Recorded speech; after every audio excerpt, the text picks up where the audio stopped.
there's a few more takeaways that I think are interesting from the report. By the way, you can find this report online on the Sport Oregon website or any of our websites, but it's 52 pages, but it's pretty easy to read, but it's super important. There's an executive just summary. Look at pictures, executive summary. Thank God for executive summaries.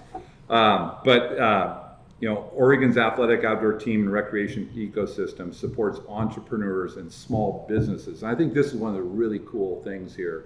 83% of related businesses in the greater Portland area to the ecosystem have less than 20 employees.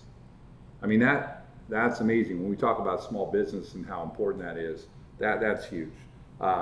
Greater Portland area outpaces all other West Coast cities. Seattle, Denver, Salt Lake that come to mind as competitive in this area, and the overall number of jobs, job growth, diversity of roles, and many which are much more high paying in our community than in those. The most valued asset in Oregon's athletic outdoor team and recreation industry is unparalleled industry trained talent. And I want you both to talk about that ability to import top talent, recruit local talent thanks to the healthy ecosystem, and cultivate a strong pipeline of talent for the future through our established programs and education. Monique, let's start with you. What's your thoughts on these three takeaways? I wasn't surprised by the figures related to small and medium enterprises. That's consistent with the U.S., right? When you look at where people are employed, small and medium enterprises employ the bulk of Americans, right? And so it's consistent with saying, okay, that's our meat and potatoes here, right? So wasn't surprised by that. I think what was interesting that I found with the comparison with Seattle, with Denver, and with Salt Lake City, we are a smaller market compared to Seattle and Denver, yet our concentration in every area was higher than the two of theirs. Yeah.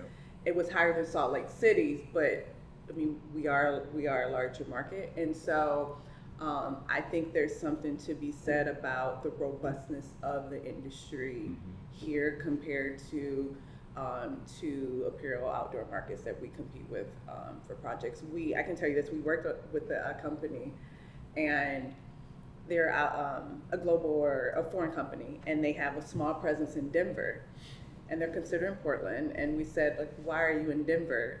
And someone just kind of did this Google search of, well, it's outdoor companies are there, and they were on the list of top 5 places to live in the U.S. And that was kind of what went into why a decision was made. And so I think it's important if we can take this data and we can educate people as to how you make your decisions. I think that means a lot, because naturally Denver and Seattle, Salt Lake City are going to come up, right, when companies are considering where they're going. But if we can say, here's some comparison analysis, I think it speaks volumes. Talk a little bit about the talent pipeline. That's a huge differentiator, but also professional services and those aspects that support the ecosystem. Yeah, so again, when a company's considering expansion within this ecosystem, at some point they're going to have to find their way to Portland. So you can be in New York, you can be in LA, you can be in Denver, but the ecosystem, the entire ecosystem is here. And if you're in any one of those 3 places, you're still going to have to contract, you're still going to have to recruit, you're going to have to lay some type of groundwork in Portland in some service line of your business, right? And so that's the great thing, again, about this report, and then just educating businesses that, or you can just come here and this is your one-stop shop, right? Because of the talent, because of the testing, because of the recreation, because of the outdoor, because of the services and the lawyers and the design, you can get it here. Angela, any thoughts on that? And I agree. The idea that if you want to study, work, be an entrepreneur, or participate in this ecosystem, at some point you got to come through Portland. And so let's make it attractive to them to not just come through, but to actually be here and be a part of it on the ground. And I think for us too, we're really interested in what these sector studies can tell us about our strengths. Um, we did one similar in manufacturing to talk about that ecosystem and the economic impact there. But at the end of the day, there's still companies and there's still organizations that need a place to thrive. Mm-hmm.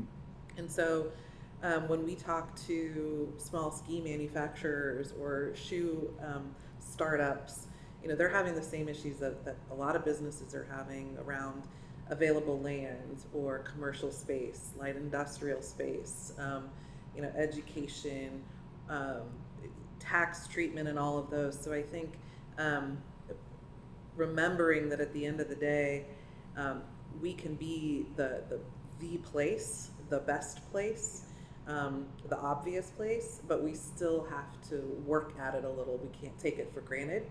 We can't rest on what we've got and rest on our laurels and just assume people are going to come. We still have to take the proactive measures Monique was talking about earlier to invest in the economic part of the ecosystem so that it's viable for people. And that's what we're excited about here too, is there's so much upside potential.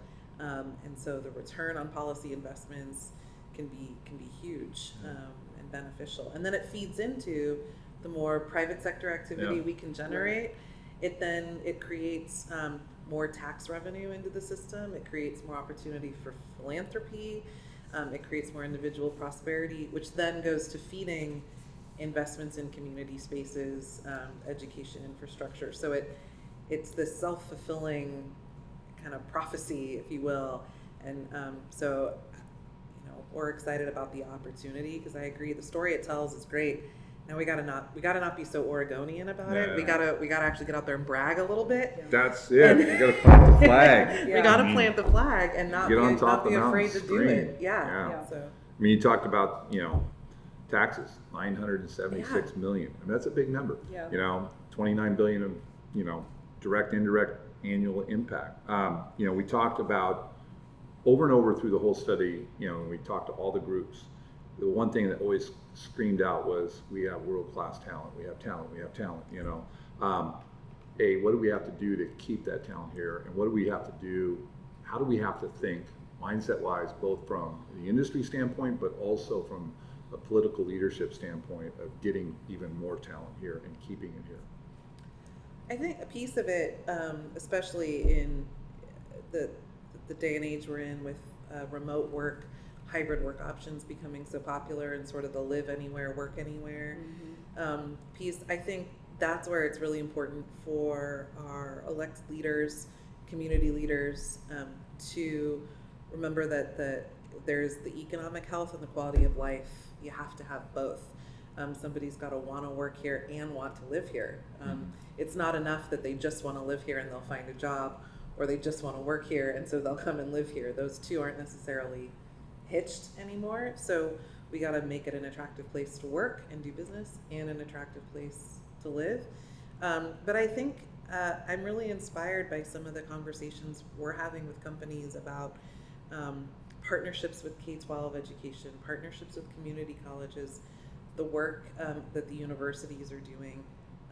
Planting the flag, the U of O finally kind of did that and said what everyone sort of assumed and known for a long time. If you want to study anything related to sports, law, product design, management, science, whatever, this is where you come. And so linking those two together. And I think talent also begets talent. People want to work with like-minded, creative, entrepreneurial individuals, and part of our mission is to help find ways for those folks to connect to one another. And so we're gonna hopefully take some of what's in this report and figure out how to do that better ourselves. I think it's exciting. Yeah, we're taking some things from the report and looking at how we can do our jobs better in retaining the talent that we have here. Let's talk a little bit real quickly about large and small companies. They both make huge contributions, but how do we balance the maybe differing or competing priorities amongst the two, because both are critical, and there's a big difference, especially when we look at the numbers. There's only a handful of big ones, and then there's the rest of this ecosystem are smaller companies. Yeah, I mean, you said it well. Small businesses are, that's the meat and potatoes of economic activity.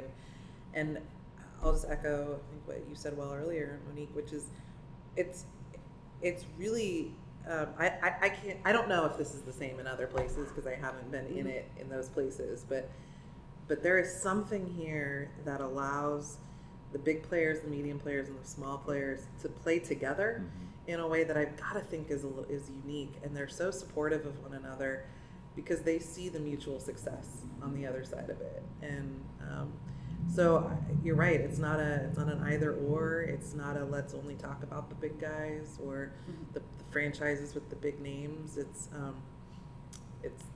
the small ski manufacturer that's here because they want to be able to fly customers in from around the world, have them stop, pick up a set of test skis on their way to Mount Hood. To the Palmer Glacier. And then, they can come back down, place their order, fly home, and get their skis a little bit later. Yeah. And the big companies see that and they're like, how can we help? Yeah. I think there's a lot of that goes on. Yeah, I think yeah. I mean, exciting times for Oregon, for sure. But, it's also a moment that we just can't rest on, that, this report should be, a catalyst for us to lean in and leverage this leadership position. But, Monique, I'll ask you one thing. What's the key to the future around leveraging what we know and leaning into this? How can we do this? I think naming it, I think matters, right? So the data we have, again, it validated a lot of things that we don't know, it validated a lot of things that we already know. It educates some who didn't know, but now you kind of have to name it, you have to coin it, and you have to market it. And so I think that is the next step, and I'm looking forward to that phase of the project. Angela? Agreed. We'll be hosting a webinar with legislators to make sure that they're aware of the impact of this report. I think naming it was key, talking about it, planting that flag. I hope Business Oregon and others take this and really, really run with it. Yeah, I think we created something, and I got to give Andrew Hone and Portland Business Alliance a big shout out for taking the lead on this, but we've created something that we can all, lock arms around. And I don't think this is, politics or anything, either side of the aisle. Everybody can understand what this means to our state. I think, a lot of people knew, but they didn't really understand the full context or breadth or depth of it. And so, I guess it's really up to us to be those evangelists on this and keep this conversation going. And that's exciting. I mean, I'm looking forward to working with both of you. It's been awesome to get to know each of you better through this whole process, and I love the way our organizations are, looking to work together, and really, we are not looking to, we already are. But it's been fun and it's been rewarding and exciting times. Monique, thank you. Angela, appreciate it. Thank you for tuning in to episode 3 of Sport Oregon Voices. And again, if you want to find, we named it Oregon State of Sport. You can find it at sportoregon.org or greaterportlandinc.com or oregonbusinessandindustrycouncil.com. So we got it everywhere. So no excuses for not checking it out, and it's a worthy read. Thank you.